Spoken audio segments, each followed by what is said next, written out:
അങ്ങനെ നിലവിലെ ലോക ചാമ്പ്യന്മാരായ അർജന്റീന ഇംഗ്ലണ്ടിൻ്റെ എല്ലാ വെല്ലുവിളികളെയും അതിജീവിച്ചുകൊണ്ട് ഇംഗ്ലണ്ടിനെ ഉറക്കിക്കിടത്തിക്കൊണ്ട് വേൾഡ് കപ്പിൻ്റെ ഫൈനലിൽ പ്രവേശിച്ചിരിക്കുകയാണ്. തുടർച്ചയായ രണ്ടാം വേൾഡ് കപ്പ് ഫൈനൽ. അർജന്റീനയ്ക്കുമേൽ വമ്പൻ വെല്ലുവിളികൾ നടത്തിക്കൊണ്ടാണ് മത്സരത്തിന് മുന്നേ തന്നെ ഇംഗ്ലണ്ട് ഇതിഹാസങ്ങളും അനാലിസിസ്മാരും പരിശീലകരും എല്ലാം രംഗത്തെത്തിയത്. എന്നാൽ അപ്പോഴേ വെല്ലുവിളി വേണ്ടെന്നും ലിയണൽ മെസ്സിയാണെന്നും ഫുട്ബോൾ ലോകം ഉറക്കെ വിളിച്ചു പറഞ്ഞതായിരുന്നു. മത്സരത്തിൽ ഇംഗ്ലീഷുകാർ അത് കാണുകയും ചെയ്തു.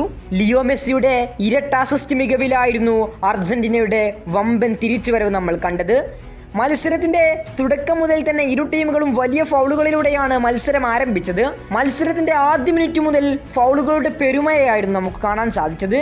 ലിയണൽ മെസ്സിയുടെ ഒരു മുന്നേറ്റത്തിനിടെ ഹാരി കെയ്ന്റെ കയ്യിൽ പന്ത് തട്ടുമ്പോൾ മെസ്സി റഫറിയോട് ആവശ്യമുന്നയിക്കുന്നത് കാണാം. എന്നാൽ ഇത് കണ്ട് മറ്റൊരു ഫൗളിനെ കുറിച്ച് പറഞ്ഞുകൊണ്ട് ഇംഗ്ലണ്ട് സൂപ്പർ താരമായ ബെല്ലിംഗ്ഹാം മെസ്സിക്കെതിരെ കയർക്കുകയായിരുന്നു.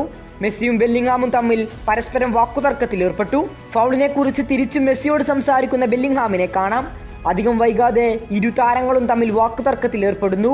ബെല്ലിംഗ്ഹാമും ഇംഗ്ലണ്ടുകാരും ഒരിക്കലും ചെയ്യാൻ പാടില്ലാത്ത കാര്യമായിരുന്നു അത്, മെസ്സിക്കെതിരെ കയർക്കുക എന്നുള്ളത്. അപ്പോൾ തന്നെ മെസ്സി അദ്ദേഹത്തിൻ്റെ മുഖം കൊണ്ട് ബെല്ലിംഗ്ഹാമിന് നേരെ ഒരു ആംഗ്യം കാണിക്കുന്നുണ്ട്. അതിൽ എല്ലാം ഉണ്ടായിരുന്നു. കാണിച്ചു തരാമെന്നത് തന്നെയായിരിക്കാം മെസ്സി ഉദ്ദേശിച്ചത്. പിന്നെ നമ്മൾ കാണുന്നത് എന്താണ്? മത്സരം അവസാനിക്കുമ്പോൾ ഇംഗ്ലണ്ടുകാർ ഉറക്കിക്കിടത്തുമെന്ന് പറഞ്ഞ അതേ മെസ്സിയുടെ ചിറകിലേറി അർജന്റീന വമ്പൻ തിരിച്ചുവരവ് നടത്തിയിരിക്കുന്നു. പൊട്ടിക്കരഞ്ഞുകൊണ്ടാണ് ബെല്ലിംഗ്ഹാം കളിക്കളം വിടുന്നത്. മത്സരത്തിന് മുന്നേയുള്ള വെല്ലുവിളികളും മത്സരത്തിനിടെയുള്ള വാദപ്രതിവാദങ്ങളും അയാൾക്കെതിരെ നിങ്ങൾ ഉപയോഗിച്ചാൽ അയാളുടെ ഇടങ്കാൽ തന്നെ മറുപടി പറയുമെന്നതിനുള്ള ഉത്തമ ഉദാഹരണമാണ് ഇന്ന് നമ്മൾ കണ്ടത്.